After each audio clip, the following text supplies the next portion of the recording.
Shefsky here. Welcome to Fantasy House, the world's only NSFW real estate podcast. It's imaginary MTV Cribs. Every week, a different guest takes us on a fun fantasy tour through their house. They make these houses up out of scratch, out of thin air. It's personal, it's unique and fun, and it's just a blast. So I'm excited. And every episode is brought to you by me, Jon Shefsky, your Southern California realtor. Let me tell you something.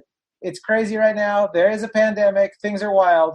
But luckily, our state and the National Association of Realtors have come up with a bunch of regulations to make it safe to buy and sell homes. And they're still happening. Even with all the weirdness going on, homes are still being bought and sold. I have a home in escrow right now.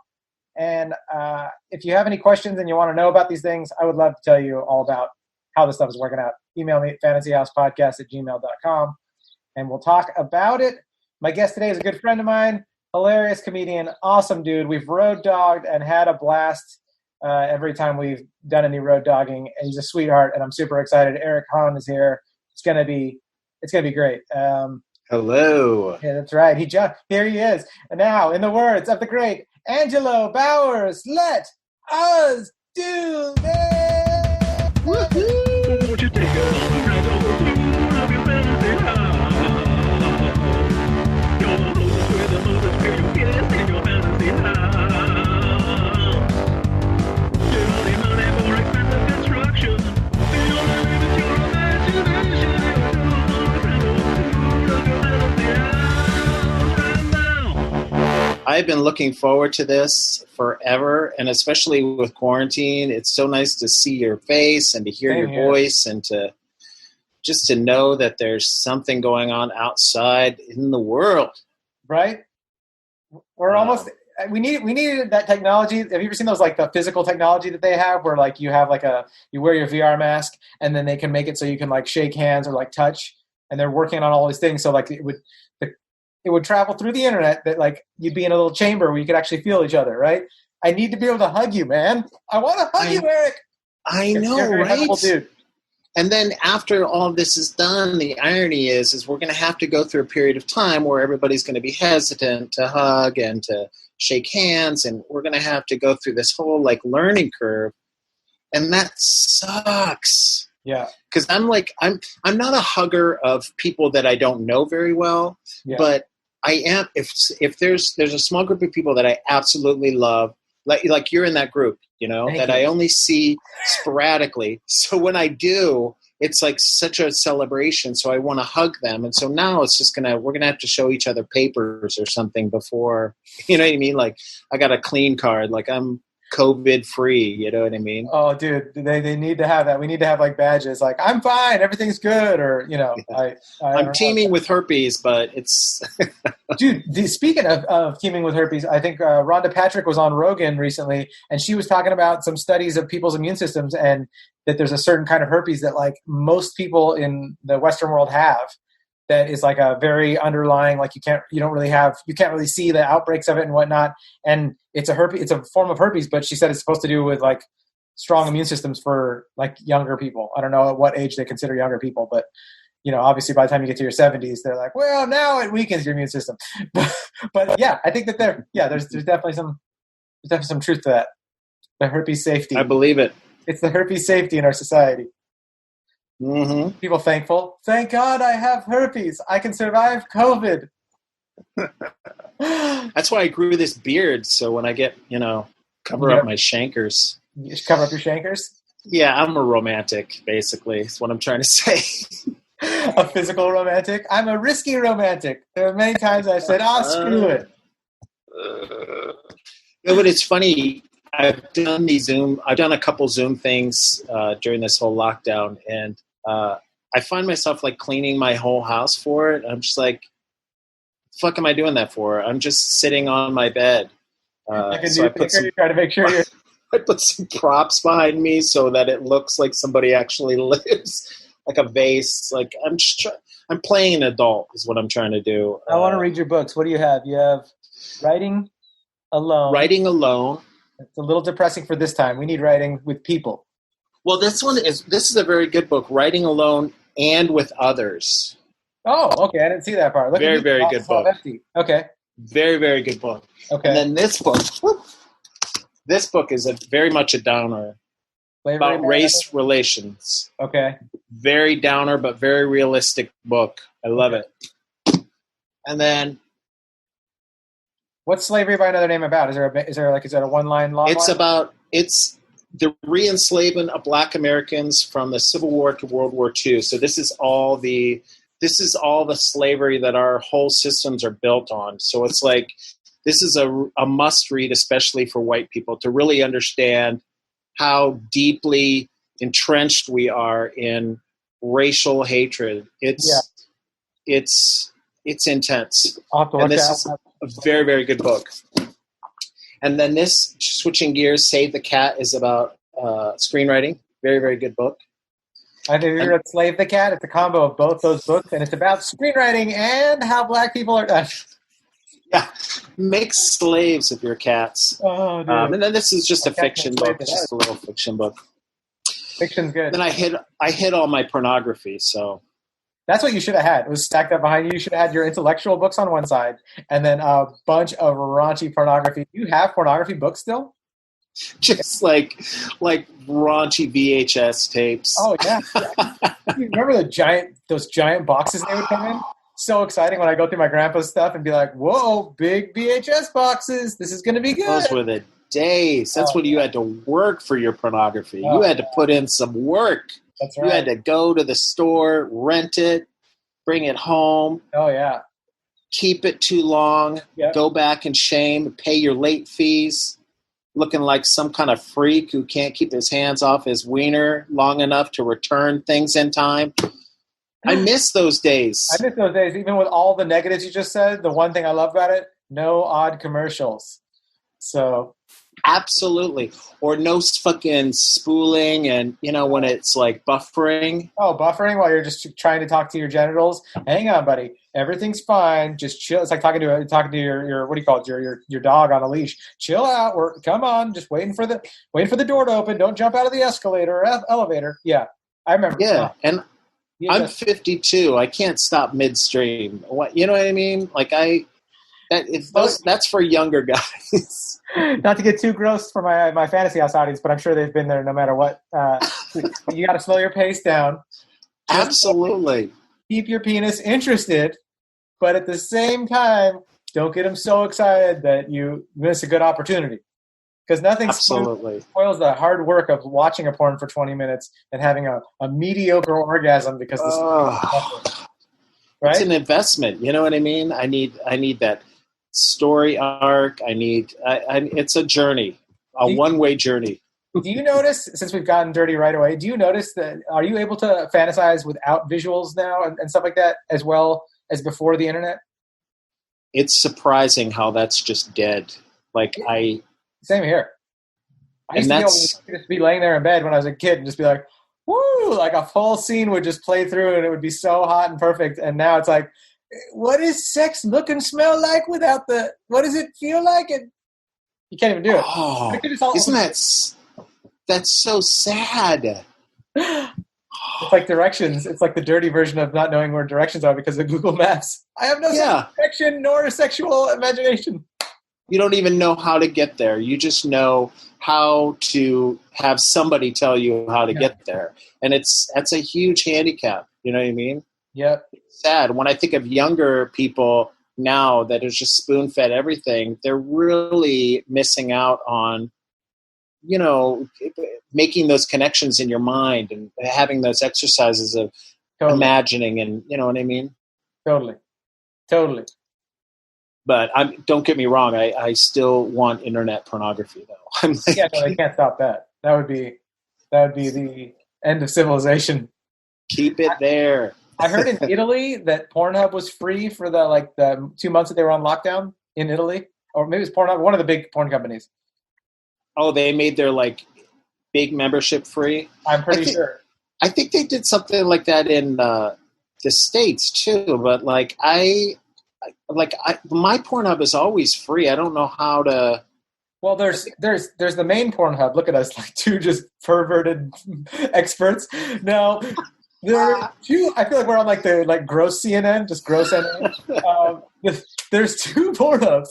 No, there's like the main free one that regular people, and then there's the ones that like the what do you call it, politicians and the wealthy people do, which is like $30 or $50 a month, where they have no commercials. It's probably all high resolution and all that stuff. So eventually, maybe I'll sign up for that. But right now, I'm gonna I don't have the money for expensive porn.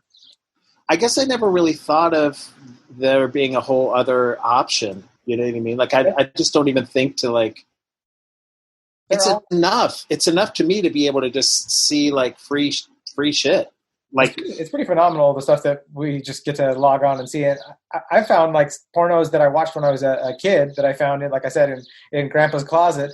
I found them online, like uploaded, like retro porn. There's retro porn on the internet, and you're just like, whoa! I used to watch this when I was a kid. It was so exciting, and yeah, so crazy. Same thing. I scroll way back, like 100, 200 pages back. You know what I mean? Like, how's your sexual appetite since the pandemic? Because when I text you the other day, and it was just through text again, so I'm projecting myself on it, but you seemed not to have any anxiety and paranoia the same way that I was like, oh, it's a fucking pandemic, gotta get my shit together, like every day is like, just pull yourself together, everything's gonna be fine. And you texted me, I was like, Eric's doing fine. How have you been?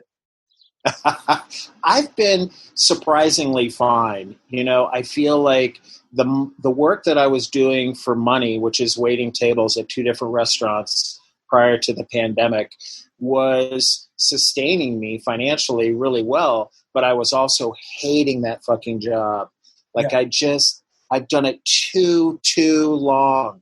And so when the brakes got put on and I had to leave both of those jobs, it like really took a huge weight off my shoulders.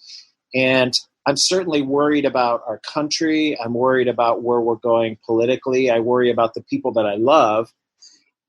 But I'm also kind of glad that we're not dealing with like a ton of death and sickness. Like when we went into this, I just thought, what if our friends start dying? What if our friends' loved ones start dying? And then we're dealing with all this grief and all this strife.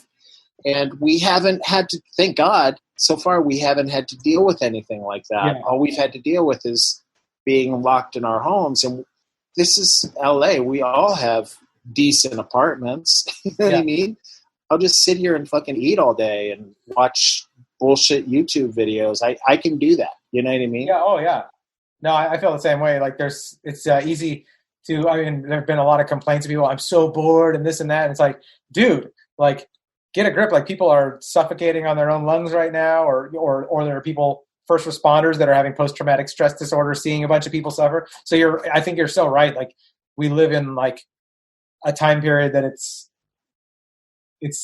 for the majority of us in the first world, it's like, shut up and stay in your house, guys. Like, you know what I mean? Like, yeah, it's not that bad. So I agree with that for sure. But I mean, you having a positive attitude like that and just seeing that, I think is a good thing, because it is really easy in these times for some of us. I think of myself as a glass half full kind of person in general, you know, but I mean, when medical and societal things like this start happening, I go into the darkest spots of all the weird things that could go wrong and worrying about, you know what I mean? Just my mind plays out like a think tank in there of scenarios and stuff.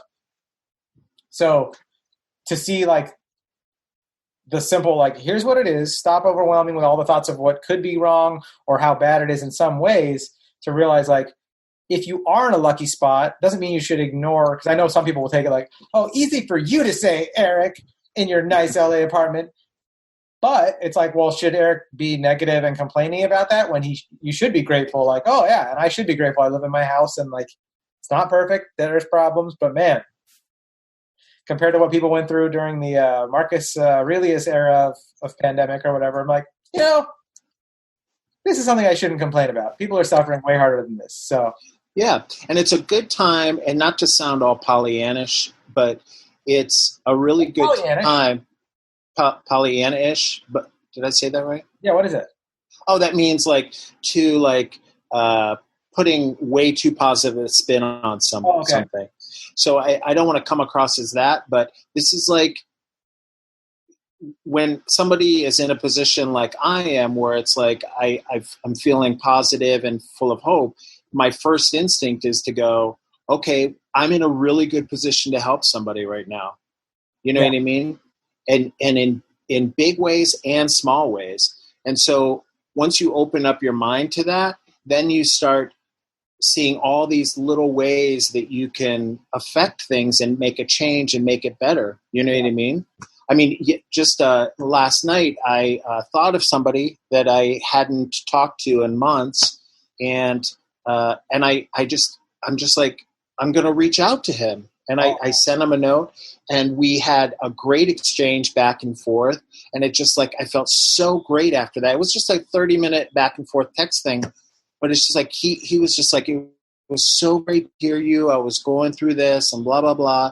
And it's just like, had we not been in this situation, I wouldn't have taken that moment to like reach out to him and make that connection.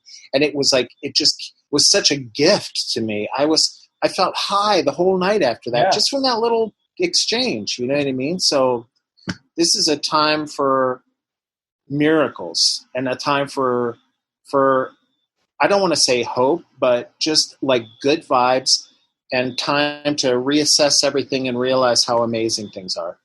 Beautiful. Oh man, I love it. That makes me so happy. I'm so glad you had that experience and you feel that way. So important. Even for people that aren't spiritual too. I was reading like statistically that people that are optimistic about finding solutions to problems find those solutions versus people that are pessimistic. So if you have like two crews on two separate ships, and one ship, they're both having catastrophic failures of something, the crew that is optimistic that they're going to find a solution versus the hopeless one is statistically has a higher chance of finding the solution because they keep focusing and they fight till the very end. And so they have a higher chance and oftentimes do figure out solutions to the problem versus the one that goes, everything's screwy. I have some very pessimistic, wonderful people, but some of my best friends are very much like that about the human race with climate change, with geopolitics, with American politics. And they're just like, everyone's screwy. I'm just relaxed on it now because it's just going to go to shit. And I'm like, I'm glad that you're at peace with the situation, but like you can be at peace with it and also be like, we'll find a way, we'll get through it, because that's your brain is needed for the problem solving. And every little smile that you have to a baby, and every time you're kind to a stranger that might think different than you or might turn out to be a POS person, could apply to the butterfly effect of the whole world. Like, don't give up, that kind of feeling. And I feel like you have Absolutely. that. I feel like you have that at least 80% of the time, right? We all have the 20% downtime. We're like, this is trash, this is bad. But usually that's just like, oh, I need breakfast. Absolutely. So, oh man, I love it. I since we're on the topic of it's a time to do good, I think, so you would say the one thing, like one easy step is just to look in your phone book and call someone you haven't called for a while just to check on them? I think just for me being open to those instincts when they come into my head, you know what I mean? Of like, hey, I should reach out to this person. Hey, I remember this person was working on this and it was a struggle for them. I wonder how they're doing. I think we all have these thoughts, but since we're at a time now where our lives have basically been put on pause, now even more so, we have the time to act on those instincts of just reaching out and, hey, do you need anything? I have a friend who lives close by to me that I know that he eats like shit food. Yeah. You know what I mean? Because he's like a single guy like me. And so now that I'm cooking every day, I'm definitely cooking enough for 2 or more people. Yeah. So I've been taking him food. You know what I mean? And that feels amazing to be able to give somebody food and know that it's gonna like nourish them and they're gonna love that. That's a gift. Being able to like cook for somebody, small little thing like that. You know what I mean? And it's something that, and I don't have kids, so I want to give and provide for somebody, and I really can't. All I have is just me and my immediate family to provide for. So like to be able to reach out and give something to somebody is huge. Fucking love that. I love that too. And I think food is the way to most of our hearts. It's so essential to humans, and the TLC that goes into making food yourself too. There's something beautiful and primal, right? Like prehistoric about it. That's just down to our core. You're providing like something so essential, such nourishment. That's awesome. I love Absolutely. that. I don't know. It's just beautiful. I don't know what else to say. I'm just like, oh man, I just love that. I think everyone has their own ways of doing it, and it's twofold when you do something nice like that. Like you feel good too. So it's like you're feeling good. The outside world's feeling good. It's like you're making two people feel good. You and somebody else. Dude, like what else? If everybody just did that, you'd be like, oh, the world would it'd be fine if we all just, Yeah, for sure. Those are, those are vibes, for lack of a better term. That's like energy. That's like fucking really good juju to put it out there and then receive it and feel it and then beam it back. I mean, we really have to especially now since we're in our homes, we got to send that shit out to the world in any way we can, that's why I've just been on a mission to start really making more of an effort to reach out, to write. I'm even thinking about doing a podcast. I mean, I feel like now is the time for messages of hope and warmth and love. You know what I mean? I totally agree. It's a self-reflecting time, and it's like, what's natural for you as a person? Hope, warmth, love, right? So it's just like, put it out there. It feels good. It feels right. People, I want it. I want people to feel it. It makes me feel better even if I'm out doing my own thing, knowing that somebody else is feeling good. Like if I'm out riding my bike or working on something, makes me happy just to know like you're over at your house and you're happy. That brings me joy, So yeah. That's great. One thing I do with homeless people is when I drove around a lot, I'd always have in my car socks, Astroguide. Yeah, that's definitely in the. I had to squeeze something dirty and sexual in there. You're like, we're too sentimental. It's been 5 minutes of too much sentimentality. Listeners are like, I thought John was going to make a jerk off joke in there. He just went straight through what thing. Homeless people. I know, right? Them off for $3 and buy them a meal. Okay. Yeah, when a homeless person asks me for food specifically, if they ever ask me for food, I stop what I'm doing and get them food because I could do that. Yeah. I can do that. I can have $10 in my pocket and get them something to eat. And I've done that more than a few times when they ask me for food. When they ask me for money, I'm not always able to give them money because I don't have cash or change on me. Yeah. But I always have my card. I'm always able to get them something.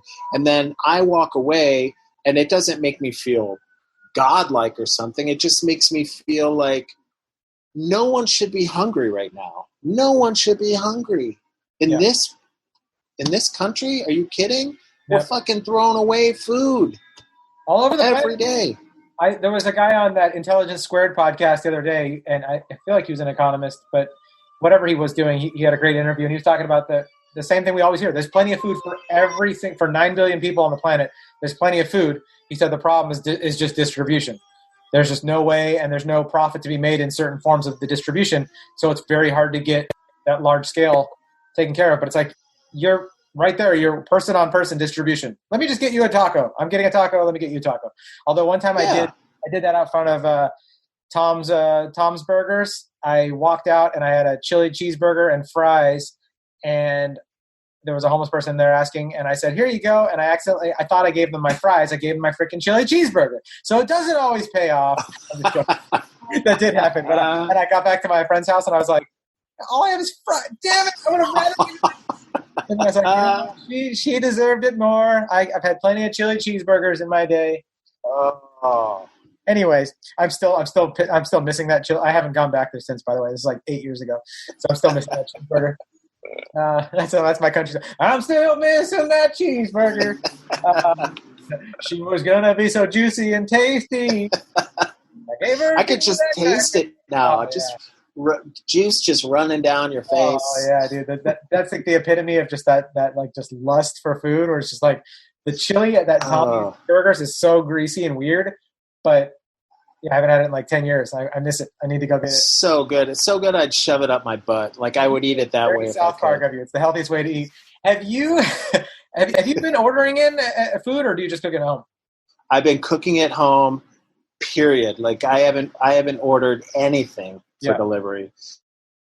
Just because I feel like I like to cook and I have the resources to cook, and delivery is always expensive. It's not, you know what I mean? It's always like $40 for like one person to eat with delivery. Yeah. And Postmates make it sound like, oh, you get free delivery and blah, blah, blah. And then when you go to check out, it's like, oh, great, I'm paying $55 for like a salad and a bottled water. Like, what? How did that happen? Yeah, my wife, who doesn't count pennies at all, I'm the Jewish one, obviously, she goes and she'll order Thai food. I was like, how is this $70? Like, if we went to the restaurant, this would be $23. Like, what's going on here? Right? What are we doing? You paying a huge premium, and it is a luxury. And I think we've had it so nice for so long that now it's becoming obvious that like, oh, it's just not going to be like that anymore. To just order takeout is like, that's like going out for your fancy meal. Man, I'm so old. I seriously, like, if a meal costs more than $25 for two people, I'm like, what are we doing? And obviously in LA, everything is $60, $80 if you go out. If you order one beer or one glass of wine with anything. Anyways, I'm making my mouth water. Let's fly that fantasy house drone over your the orange drone flying over your fantasy house. What are we seeing? Oh man, things are going to get weird, I think. But I feel like if a drone is flying over my house, it's definitely in the hills. It's definitely in the Hollywood Hills, because I do not want to leave Los Angeles. Once you're there, you don't want to go because of the traffic. I mean, this is your fantasy. I think it's I think just geographically being around the LA vibe will keep me here. So even in my fantasy world, I'm in Los Angeles where the people are, where the good people are. You know what I mean? Yeah. But I like living in an apartment, so I feel like if I had a fantasy house, it would somehow be on the top of an apartment building. You know what I mean? Because I always feel like safer sleeping if I know that I'm in a building with other people. Yeah. Like the thing I don't like about mentality of like we're all here together. Yeah, and there's no matter what happens with me, there's somebody else in the building that's awake and can respond to shit if shit goes down. You know? Oh yeah. Whereas when I've been in a house and I house sit for people and it's just me in that house, I'm like, this is just me. If somebody comes in here, they could, freaking kill me, and it's just me in this house. So my fantasy house is a huge house on top of an apartment building. I'm going to look up the statistics for Los Angeles murders in houses versus single-family homes versus apartment buildings and send them to you. They might be surprising. They might be shocking, Eric. You're in more danger. Get out of that apartment. You're in more danger. It's 12% higher chance you'll be murdered. Well, I remember that he's calling from inside the house. Oh, yeah. Yeah. Was there anything more frightening than that? Was there anything more frightening? That took me years to get over. That was I remember it's like a cultural thing that's been going on for a long time, probably before phones. This probably goes back to, he wrote that on the scroll from inside the chambers. I mean, it probably goes back very far. But yeah, dude, I remember it in scary stories, like the ghost thing and like the murderer threatening or whatever with the babysitter. And it's like the calls, the 911 saying the call's coming from, shit used to scare the bejesus out of me. Oh. Yeah. We lost that with cell phones. You can't, now it's, even, but you still hear that reference to, and it's funny because like young kids don't get it. They're like, what? I've used it in so many. You can switch out the variable. He's texting from inside the house. He's jizzing from inside the house. Like you can just have a lot of stuff. Like he's Instagramming from the attic. He's Instagramming from inside your head. Get out! He's Instagramming from inside your head. Like, oh man, I've used that so many. Yeah. Oh man. Okay, so you're in an apartment building. So you're on top of it, like is it like the penthouse is on top, or is it this whole, like what's it look like if we're flying this drone? It's like a huge, like one of those McMansions, you know what I mean? Yeah. But tastefully done, not like nothing too crazy on the outside, like nothing like fucking with the columns and the trivets and the trellises and all that bullshit. Very straightforward house, you know what I mean? Yeah. But here's where it gets weird, okay? Because I want to have inside my house, which is huge, by the way. My house is huge. I want an exact replica of my house that I grew up in inside my house. Ladies and gentlemen, please welcome Drop Dead Fred to our Fantasy House episode today. All about that childhood. And it's like, it's like a turducken, you know what I mean? But like a house inside a house. And so what does it have for the background to make it look like sky? Is it like theatrical? Is it? No, it's just an absolute replica down to the freaking plates on the table of the house that I grew up in, my childhood home. Okay. So we're not seeing so we don't walk into your fantasy house and then there's your home sitting there. It's when you open the door from the inside, it's a replica of your house. Right. Well, when you open the door, it's my house, and then off in the corner is the other house. That's what I'm saying. Inside the house, yeah. Your whole house, including the exterior of it, is inside your fantasy house. Okay. Absolutely. Okay. So at any point, I can some great therapy sessions in this fantasy house. Right? The doctor's like, let's just go back to your childhood house. You're like, all right. I actually would love to like hire actors like, dude, to live in that house. You know what I mean? Oh, and very Synecdoche, New York. Yeah.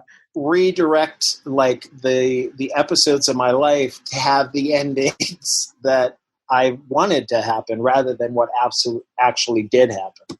So rad. Okay, cool. So that would just be one function of my house. But there's also like, I thought about the kitchen, and the kitchen is like, in my head, is pretty conventional because I like all the new bells and whistles, you know, like the boiling water. That shit just is amazing. That we could just press a button and have boiling water, and know that they have the faucet over the stove, which is so cool with the big arm right there. Yeah, I love all that shit. So I would want all that, but I think I'd also just want just always really attractive men in the kitchen. Describe your perfect attractive man in the kitchen, so we can get. Because we got to paint a visual picture for the listeners. Just like hot and Asian, tall, like chiseled face, big wiener, and he just says modified Asian dude, huh? He's tall. He's got a huge dick. He sucks at all types of arithmetic. They're out there. They're unicorns, but they're out there. I've dated a few of them. I was gonna say you're attracted to that unicorn, huh? You're like, I'm just hunting. You've got your safari hat on. It's like, I'm just looking for the tall Asian dude with the giant dick, and I found them. I know they're out there. You've got a very weird version of the movie Up. It's just a bunch of dicks on a string, and I'm just. Oh god, these are my trophies. You see. But no, I always want and it could be any good-looking guy, as long as he's like, the important thing is he'll always be in the kitchen and he'll always just have nice things to say to me. You know what I mean? Like, he's just going to be kind and reassuring, and he's always just going to be there in the kitchen while I'm cooking. He doesn't even have to cook for me. Just say nice things and, hug me every once in a while. That's all. So I think that would be a good kitchen. And then I definitely want to have a room. Does he have a name? Gosh, I was going to say the name of like a comedian that I have a huge crush on, but I'm just not going to say the name. Okay, so you don't have to do that. We bleeped it out. Beep. Yeah. Oh, okay. His name is Joel. Anyway, I said we bleeped it out as a joke, but I don't bleep anything out. I know. I don't care. Because I'll bleep it out if you need. There's a really hot comic named Joel that I have a huge crush on. He doesn't know me though, so we're fine. I don't need to bleep it out then? We're fine? Okay. Yeah, we're fine. Okay.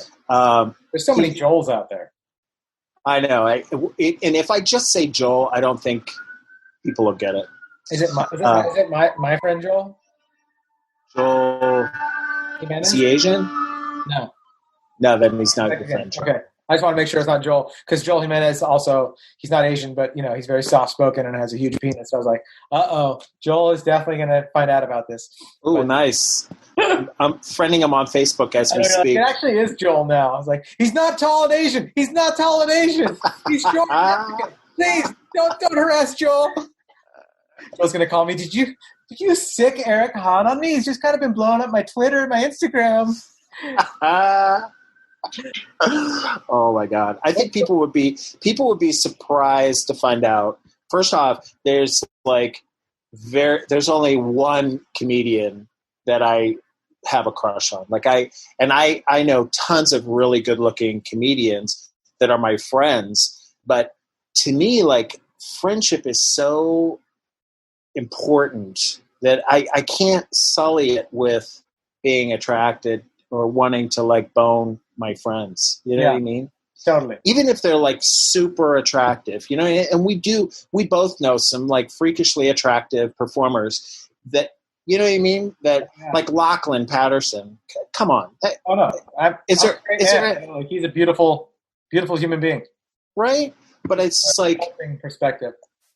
Yeah, but I've never thought I want to have sex with Lachlan Patterson. Yeah. That's bizarre. That's totally fine. He's in the kitchen with your tall Asian dude, and they are making out for you while you make some form of lasagna. Oh, God. Well, I did think that I'm kind of the same way with the bathroom of the house, too. I feel like every modern amenity would be nice to have in there. You know what I mean?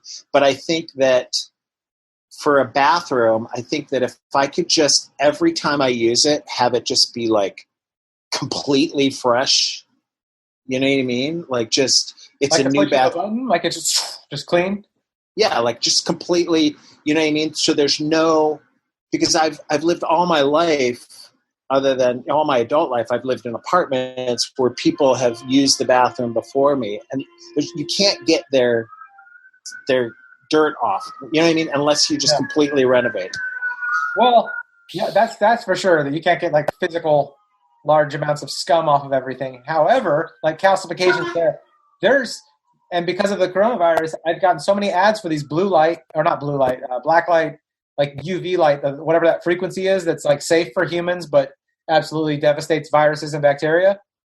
And you can get those and put them in rooms in your house and just leave them in there and turn them on at night for 20 minutes or whatever. And it will, whatever the light is penetrating, it will clean. Yeah, I think hotels are doing that. Huh? I think hotels are starting to do that. Airplanes, hotels, and my brother's friend who's an engineer. My brother's an engineer, so they're all a bunch of nerd dudes. One of them has that now. He uses it in his house, and he just puts it in the different rooms and just uses it to clean up rooms. And I don't know. I definitely think that whenever someone is on Fantasy House and they mention something that's seems super futuristic, and then you find out hey, we can kind of have that now. It's kind of exciting. So just so you know, you can have that at your real apartment. But as far as the whole bathroom thing, I'm not a big bidet person. I can't switch over to I know there's some people in our I just can't. Is it going to be cold? Is it going to be cold water? Even warm water is just going to feel weird. You're going to love it. Second of all, dude, this is one thing I don't get, though. People were talking about, there's no toilet paper, whatever. I got a bidet. But I'm but it's spraying your butt down. Does a little hand come out with a towel and pat your butt dry? Because now you're just going to get up and put your boxers or your underwear back on with a soaking wet asshole? I don't understand and it just could be me not working out the logistics, but what's going on here? There's still, no matter what, there's always going to be some mopping up that we have to do back there. It's, you know what I mean? Yeah. But I'm a big wet wipe guy though. Wet wipe guy. And that's I used to say it's like a mini spa day for your hole. What? It's because again, I'm a romantic. Anyway, a dirty, filthy romantic. but I think, there's got to be room for like a huge space where it's just in my fantasy home, where it's just a room full of dicks. You know what I mean? Just like, I could dive in there like Scrooge McDuck and just fucking, like Scrooge McDuck. Oh. You know what I mean? Just like dicks everywhere. Like and then when I'm McDonald's. But yeah. Yes. And then just when I'm done with it, close the door on it and do normal stuff. Oh, that's so funny. So you have this room full of dicks. I'm just thinking for myself, would that be a room full of vaginas? Because I would just be like, what am I going to do with all this? This is so weird. But for you, dicks, you're like, this is great. I'll just talk to all of them and just pick them up. Just kissing them. If I had a ball pit full of vaginas, I'd be like, oh, there's no booty or brain or anything connected to this thing. I'm not sure what to do. Oh, not to mention that would be pretty disgusting. I think it's hilarious, though. You have to have it. You already said it. Your fantasy contractor already built it. You can't return it now. Hell, I'm going. Oh my God! While we're filming the show. Oh, I just ordered 15 dicks from Amazon as we speak. Well, the shipping's free if you get 15, right? You had to get a crate. They're all Jeff Bezos molds. Oh my God! After Bezos himself. I wonder if he's hung. You know, like I never think about guys' junk, but like somebody that public, I wonder if he has like a big wiener. It's hard to imagine someone that makes billions of dollars and has that successful of a business that hasn't given their workers health care yet has a big dick. There's just something about that. And nothing against Jeff Bezos. I'm not judging people. I'm just saying, objectively speaking, I was like, the more power that people seem to yield, that I'm like, are you really using it? Are you really thinking out for people or not? And when they're not, I can't imagine like a politician that's not really fighting for like Bernie Sanders probably has a huge penis. Tulsi Gabbard, huge penis. But Bezos, I don't know. No, I'm just going on a comedic rant. But seriously, can you judge someone? Can you see if someone has a big dick just by how they act? I feel like it's the irony is that it's always been my experience that when you run into these guys that have everything, you know what I mean? Like they have a great car and a beautiful job and this really amazing life. You find out that to top it all off, they have like this massive, beautiful penis. An award-winning phallus. Right. Like, do you need anything more than that? Like that, in my book, that's just, that's amazing. Everything exists, and including someone with the perfect life and the perfect penis. It's out there. Because if anything, are you grateful for any of this? Because you don't realize what it's like to not have something. Right. Like I'm just looking for one shred of something that makes them more human. You know what I mean? Like bring them down a little bit, and then you're like, oh, you have a big dick too. Oh, great. Well, maybe you're impotent. No, you get hard whenever you want. Damn it! What is that? How about your taste buds? Do you not get to taste foods as well as we do? Wait, there's got to be something. Do you get frustrated easily? Wait. No, I'm totally at peace. I'm like, damn it! You must not be grateful for this. I'm very grateful for everything. I live in a lot of joy. Damn it! You got a hangnail? Oh God, no! What is that? Oh my God! No, hilarious. All judgment aside, though, you have a beautiful room full of dicks, and I'm glad that we get to be here filming Fantasy House in it. Like Absolutely. I imagine I was on an episode of MTV Cribs style, camera crew, but it's you and me standing there, just chilling in the ball pit of dicks. It's multicolored. I mean, did you hear that? What is that? Did you hear that? Yeah. Someone's like drag racing or something on my street. I live right in kind of the east end of West Hollywood, so it's not like this is a really good area for that. There's a lot of kids that live on my street. If I was a dad, I'd be out there shaking my finger at them like, what the fuck are you doing?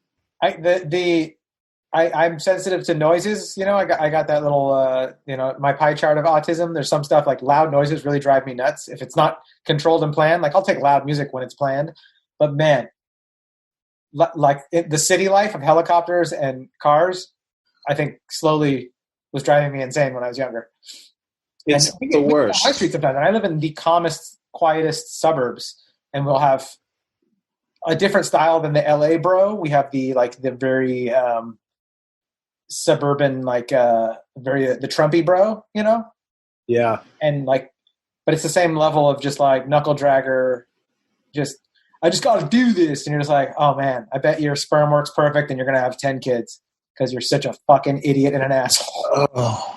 And then there's a 15-year-old or a 16-year-old that just got their license driving crazy. But when it's like a 38, 48, 58-year-old dude in like a nice Dodge Charger, and you're just like, how fucking arrested is your development? You're so old and you're going to kill somebody or scare people or just disturb the peace. I sound like such an asshole even the way I'm ranting. Like I'm a pretentious piece of shit. I guess I am. I accept that. You happy, Ram Dass? I'm fine where I am. This is me. I'm a piece of shit. Well, you think if they're in their 30s or 40s, they would have addressed some of these things and not have to kind of go through these processes of having to prove to the world that they are indeed here and that they're men. I mean, what the fuck? On average, I think they do, but a lot of people just grow older, not wiser. You know, on average, it's the worst. But then when you hear them in LA, first off, they set off car alarms because the vibrations are jostling cars as they go by. So now you're dealing with the car alarms. But you can also hear them so far off in the distance that you know they're just pissing off people. You know what I mean? Like everybody in their wake. But LA is the city of, I moved here, I'm better than everyone from where I'm from, and you guys should know me too. This is what brings me joy. People know me. It's very Roman. Oh, God. Biggest tombstone, and people will never forget me. You're like, okay. Jesus That's Christ. LA for you. Oh. Best sushi in town, craziest Roman psychos in town. Oh, my God. Unbelievable. Take us to another room. Take us to what other rooms do we have? Anything else in there? Well, definitely, I want to talk a little bit about flooring. Yes. Let's talk about flooring. I got this thing about flooring. I feel like too many people, and maybe you can relate to this as a real estate agent, too many people call laminate floors hardwood floors. And they're not. And they're not. They're not. My landlord, him and I have gotten into heated discussions about the fact that just because it looks like hardwood doesn't mean it. It's not hardwood floor. Correct. And he insists, he will always bring it up when we're talking about the work that he's done on the apartment. He's like, I put hardwood floors all through the thing. You tap him on the shoulder like, no, you didn't put hardwood floors on anything, motherfucker.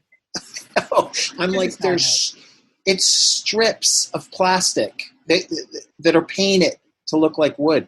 Well, true. I fucking love real hardwood floors. You know what I mean? If they're patterned, even more so. Like what is it called? The parquet or whatever, when they're angled. Hardwood floors, literally just, I fucking love. I love them creaky. I like them old. I like them new. But I like that hardwood floors. That's your rap song. I like them hardwood floors. Hardwood floors. And terracotta tiles. Terracotta tiles, I mean, I'm literally getting a boner right now. Oh, dude. But I'm usually half-mast anyway most of the time. But terracotta. Richard Pryor in his 20s, always walk around half hard, whatever his old bit was. Ready to go. Just ready to go. Terracotta is amazing. It looks amazing. It lasts forever. It feels great on bare feet. Oh, yeah. When it's cool, it's great. When it's hot, it's great. It's cool when it's hot. Yeah, it's the perfect material. We have terracotta in Los Feliz. The only thing is you have to be careful. There's a couple things you can't wash it with that you can deteriorate it pretty easily with and break it down. But if you have hardwood and you like the sounds of hardwood and whatnot, that for your perspective, that's fucking beautiful. is that going to be all the way through your house, or is it going to be? Are you telling me from the statement that you're not having any laminate and you're only having hardwood and terracotta? Yes, Are you absolutely. putting rugs down? Are you putting area rugs down to keep things like warm and alive, or? In snuggle areas, I would definitely have in little nooks and whatnot. Designated snuggle zone. Yeah, snuggle areas. Okay. I want softness, and little plushy carpets and whatnot. But the majority, I want that hardwood, freaking in a staircase. I had a friend that I went to high school with that his house was so fancy. And I ended up being closer friends with his mom than him. But maybe that's just because I'm gay. But I was folks. You know what I mean? Your parents are cooler. Part 2 isn't always as good as part 1. I always would hang out with my friends' parents. They'd always catch me. Same here. I love living with my friends. Oh, dude, it's so much fun. Same here. Especially if they've gone through a messy divorce and they're bitter and they're dating again. You know what I mean? Funny. You want a license in life, Eric? Listen to this. You're like, oh shit. Your son never told me this stuff. This is great. But my friend Mike, he had a creaky hardwood staircase that led up from the first floor to the second floor of his home. And I would just literally walk up and down those steps, just amazed at the sound of it. You know what I mean? I love that you love the sound of the hardwood creak. Okay, so that's going all through your fantasy house. Absolutely. What's the next? And just a side note before we move on. Laminate floors, even though it's not wood, if you're not a traditionalist that needs that creak, they are more durable. So you have less problems that way. And they can still feel really great because I appreciate them myself and definitely don't not recommend them. I think they're pretty badass. Just as a realtor, I feel like I had to put that plug in there since you brought me up for a second. You're like, as a realtor, you understand. I was like, but also laminate's great. Okay, go on. Take this. To build on that, there are laminate floors that I've seen, especially now that there's some laminate products out there that are amazing. Oh yeah, and I do like the ones that are one piece. Not the piecemeal ones, but I like the one-piece laminates. Yeah, and they're so easy to clean and they last forever. Yeah, and so I'm a fan of those in real life, But okay. in my fantasy world, I want hardwood and squeaky. Bless you. Thank you. No, I wanted to make it clear because there's this tiny bit of me that feels like, John, as a realtor, you have a little bit of responsibility here just to clear that before you move on because it's a comedy podcast, but also just need to. How long have you been in real estate now? A couple years. I mean, I was into investing in real estate for years and years with my brother, so I kind of knew a lot before I decided to become a residential realtor a few years ago, and it's been fantastic. It was a great leap for me. It's a shit ton of work. My brother and I thought, hey, while you're doing all this stuff basically I was working on building an investment portfolio with my brother, and he was like, why don't you just get into real estate? And I was like, maybe, because I learned so much about it as a passion that I was like, maybe I should just do that. I didn't know how much work it was going to be, and it turned out to be an insane amount of work. It's rewarding, but yeah, I've definitely realized there's very few ways to just get a good reward and make a good living in this planet by being just relax and working, at a medium pace and just taking my time. It's anywhere where there's good money to be made, there's a feeding frenzy around it, and the competition is fierce. So it's a lot of work, but man, it's friggin' awesome. It's really awesome. I've been debating getting my license for years now, but I've always loved real estate, and I love what's happening in the industry currently because it's kind of exciting to think where things are going to be once everything kind of settles down with Corona. I really feel like there's going to be a huge a jump back. Yeah. Yeah, I hope so. I mean, economic recoveries that at least the optimists are it's going to be a V. We don't know how sharp of a V, but it'll be a V. We'll come back up. And I'm just please, scientists, doctors, please invent some treatment so we can get back to it and get our world back going. Yeah, I'm interested to see what's going to happen with the industry. What do you think? What's your prediction on it? Well, I guess the optimist in me wants to feel like there's always the pendulum always swings, like you said, the V. So I feel like no matter how far bad things are going to be, I think things are going to swing back, and it's going to create a lot of room for people that haven't been able to purchase before, that will be able to be at a part of their life where they'll be able to buy something. Yeah. And I think that's going to be like a huge boon to our economy and to the people that are in place right now selling homes and doing the hard work. I think that the payoff will be there for you, you know? And sometimes I feel like I want to be a part of that, just because I feel like it would be exciting to do something and make a lot of money. Yeah. You know what I mean? Oh, after being in entertainment for this long, and yeah, for sure. Because if I get paid $50 to do a comedy show, like that's thrilling to me. You know what I mean? That $50 is like, the first time I was paid for comedy was so dramatic and so unexpected that I cried. I cried the first time I got a paycheck for writing. Rel Battle had me working for him at What the Funny, and I got like a $200, $250 paycheck, and my eyes started watering. I was like, it's happening.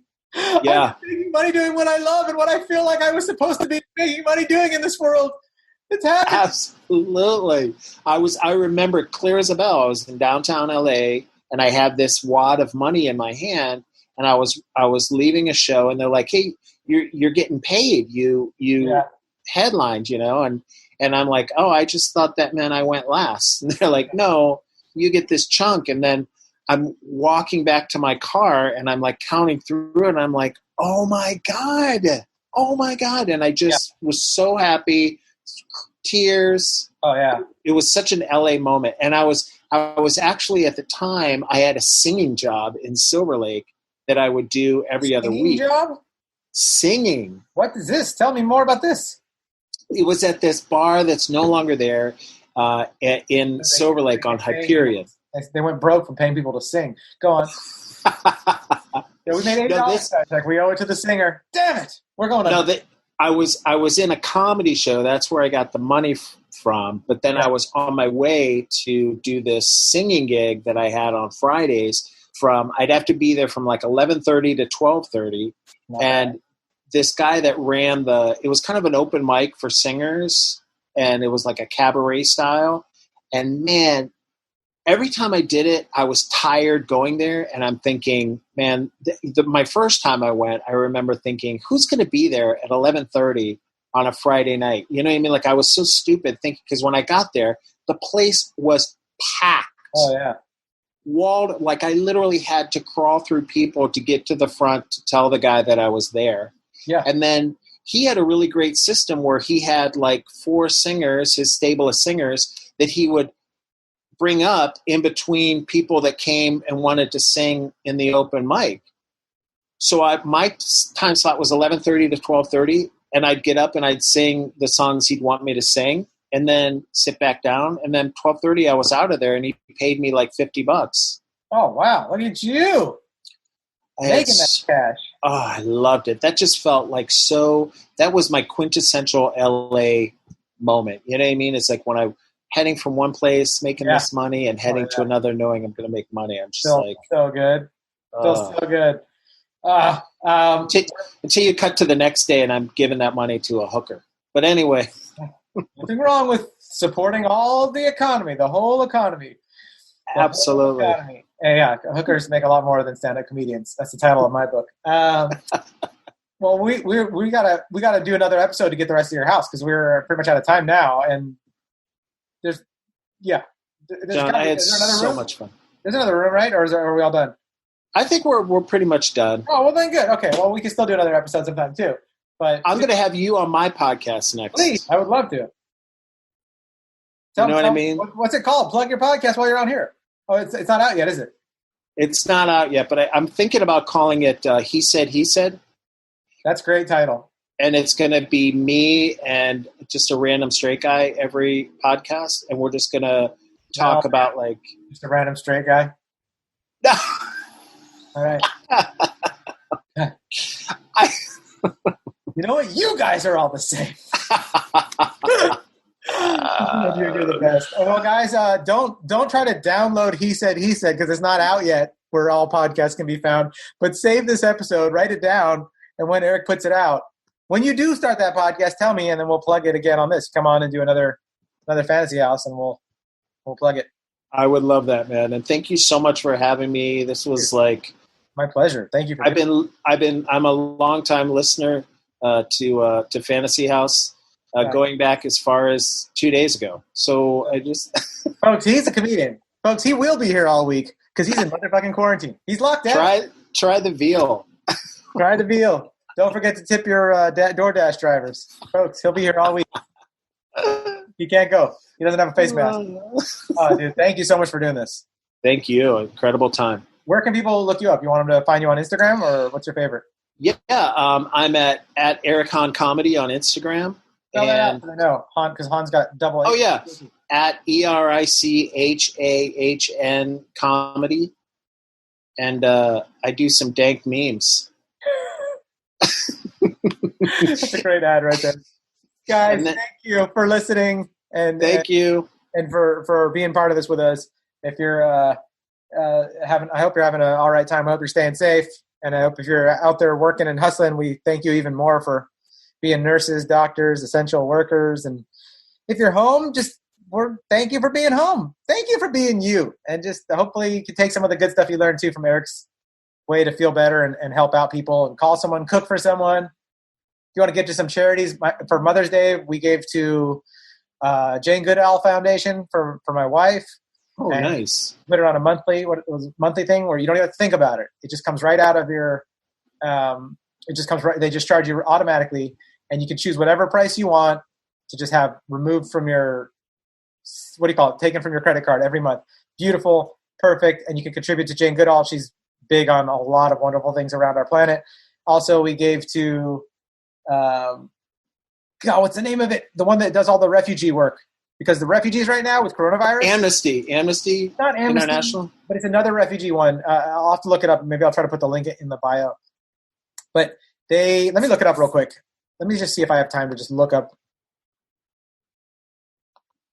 Oh, where is it? I thought I might have taken a screenshot. Man, I'm being so sloppy right now because it's an important one. But refugees around the world right now they've already had a horrible time, right? You've got Syrian refugees, tons of kids and families and just innocent people caught in the middle of insane wars. You can give them, seriously, $2 a month. And you might think, oh, why am I even going to waste time doing that? But it's like, if enough of us give $2 a month, we can make an impact. So you don't have to feel like you have to give because I can't afford to give them $100 a month. I simply cannot afford to give that. But you can give them $10 a month, $5 a month, $2 a month. And if you do that, dude, do that. Like, we don't even have a Patreon for Fantasy House. Like, give $2 a month to the refugees, dude. Like, it helps them out, helps provide them with food and all the stuff they need. And they're obviously having the crisis because of coronavirus. They're in close quarters. There's that. So there's Jane Goodall, the refugee thing, and there is one other one that I thought was really cool. It's 8 Billion Trees, and I haven't given to that one yet, but I've been reading about it. I always like to verify and really read about these foundations to make sure your money is going towards that. There's not some psycho CEO or some group of board members that keeps 50% of it for their salary and then gives the other 50% to like, I want to find out, like, no, it's a true foundation that's really giving most of the money to these causes. So I think I'm going to start giving to 8 Billion Trees too, which is founded by this dude that wants to offset all of our carbon footprints. So they're really good things. And then, of course, give to the charity you want too. There's a specific one. Either way, thank you guys. Be silly, have fun. We were blessed guests in Eric's house. Eric, you're the best. Thanks again. Thank you, dude.